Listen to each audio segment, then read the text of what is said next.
మన ప్రభు అయిన యేసుక్రీస్తు నామంలో అందరికీ వందనాలు. మార్కు సువార్త 1వ అధ్యాయం చూడగలిగితే, దేవుని కుమారుడైన యేసుక్రీస్తు సువార్త ప్రారంభము. ఇదిగో నా దూతను నీకు ముందుగా పంపుచున్నాను, అతడు నీ మార్గమును సిద్ధపరచును. ప్రభువు మార్గమును సిద్ధపరచుండి, ఆయన త్రోవలు సరళం చేయుండని అరణ్యంలో కేక వేయుచున్న ఒకని శబ్దమని ప్రవక్త చేత రాయబడినట్టు, బాప్తిస్మమిచ్చి యోహాను అరణ్యంలో ఉండి పాప క్షమాపణ నిమిత్తం మారుమనసు విషయమై బాప్తిస్మము ప్రకటించుచు ఉండెను. అంతటా యూదాయ దేశస్థులందరూ యెరూషలేము వారందరూ ఆయన దగ్గరికి వచ్చి వారి పాపములను ఒప్పుకొనుచు ఆయన చేత బాప్తిస్మము పొందుచుండిరి. యోహాను ఒంటె రోమముల వస్త్రములను ముల చుట్టూ తొలిదట్టి ధరించుకున్నవాడు, అడవి తేనెయు మిడతలను తినువాడు, మరియు నాకంటే శక్తిమంతుడొకడు నా వెనుక వచ్చుచున్నాడు. నేను వంగి ఆయన చెప్పుల వారును విప్పుటకైనను పాత్రుడను కాను. నేను మీకు నీళ్ళల్లో బాప్తిస్మమిచ్చుచున్నాను, కానీ ఆయన పరిశుద్ధాత్మలో మీకు బాప్తిస్మమిచ్చునని చెప్పుచూ ప్రకటించుచుండెను. ఆ దినములలో యేసు గలిలయలోని నజరేతు నుండి వచ్చి యోర్దాను నదిలో యోహాను చేత బాప్తిస్మము పొందెను. వెంటనే ఆయన నీళ్ళలో నుండి ఒడ్డునకు వచ్చుచుండగా ఆకాశం చీల్చబడుటయు పరిశుద్ధాత్మ పావురము వలె తన మీదికి దిగివచ్చుటయు చూసెను. మరియు నీవు నా ప్రియ కుమారుడవు, నీ అందు నేను ఆనందించుచున్నాను అని ఆకాశం నుండి ఒక శబ్దము వినబడెను. వెంటనే పరిశుద్ధాత్మ ఆయనను అరణ్యంలోనికి త్రోసుకొని పోయెను. ఆయన సాతాను చేత శోధింపబడుచు అరణ్యంలో 40 దినములు అడవి మృగములతో కూడా ఉండెను. మరియు దేవుని దూతలు ఆయనకు పరిచర్య చేయుచుండిరి. యోహాను చెరపట్టబడిన తర్వాత యేసు కాలం సంపూర్ణమై ఉన్నది, పరలోక రాజ్యం సమీపించి ఉన్నది, మారుమనసు పొంది సువార్తను నమ్ముండి అని చెప్పుచు దేవుని సువార్తను ప్రకటించుచు గలిలయకు వచ్చెను.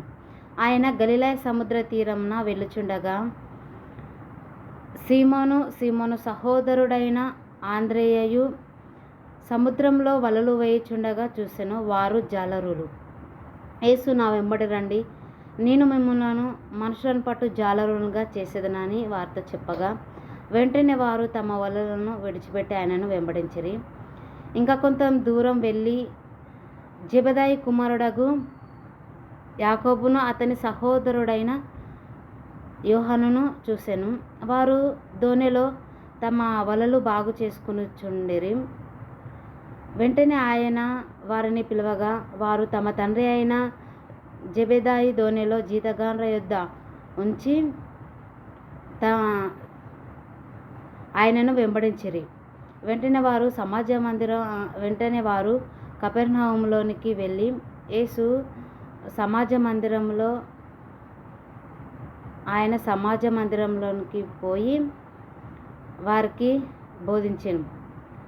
ఆయన శాస్త్రుల వలె కాక అధికారం వాని వలె వారికి బోధించెను గనుక ఆ బోధకు వారు ఆశ్చర్యపడిరి.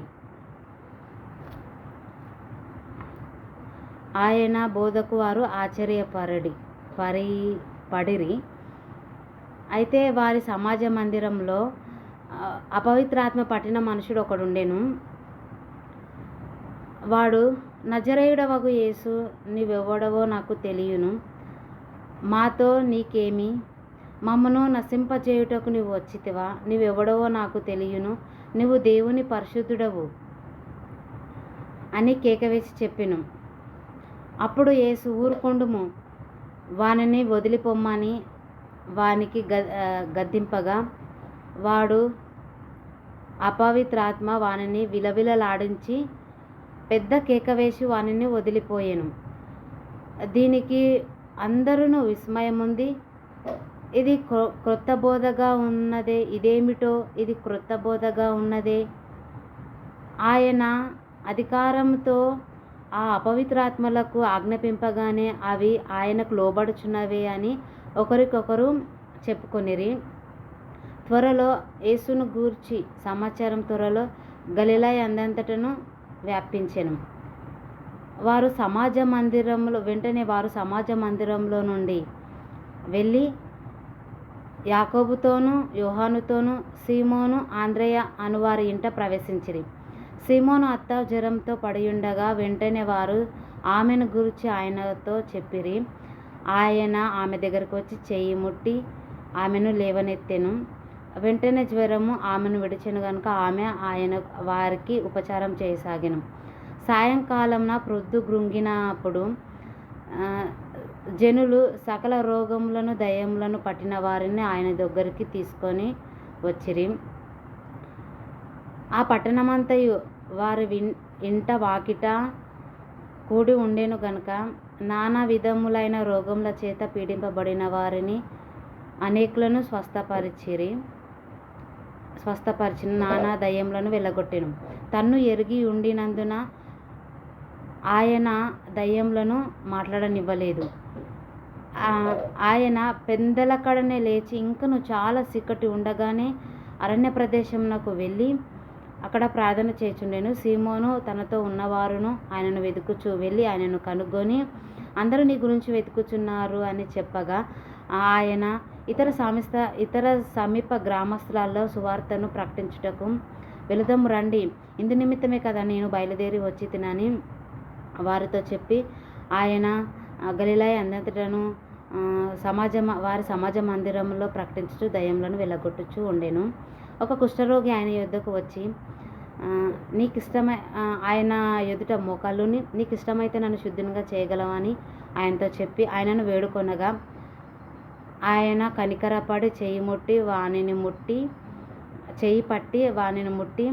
నాకు ఇష్టమే, నువ్వు శుద్ధుడవు కమ్మా అని వానితో చెప్పగా వెంటనే కుష్ఠరోగము వానిని వదిలిపోయెను గనుక వాడు శుద్ధుడాయెను. అయితే నువ్వు ఎవరితోనూ ఏమీ చెప్పకు సుమి. అయితే నీవు వెళ్ళి నీ దేహమును గూర్చి యాజకునికి కనపరుచుకొని నీవు శుద్ధుడవైనందున మోషే నియమించిన కానుకను సమర్పించమని ఖండితంగా వానికి ఆజ్ఞాపించి వెంటనే వానిని పంపివేశాను. అయితే వాడు వెళ్ళి దానిని గురించి విస్తారంగా ప్రకటించుటకును ఆ సంగతిని ప్రచురం చేయుటకును ఆరంభించాను కనుక ఆయన పట్టణంలో బహిరంగంగా ప్రవేశింపలేక అరణ్య ప్రదేశంలో ఉన్నాడు. అక్కడ నుండి అనేక నలుదిక్కుల నుండి జనులు ఆయన యొద్దకు కూడి వచ్చిరి. అందరికీ ప్రైజ్ లార్డ్.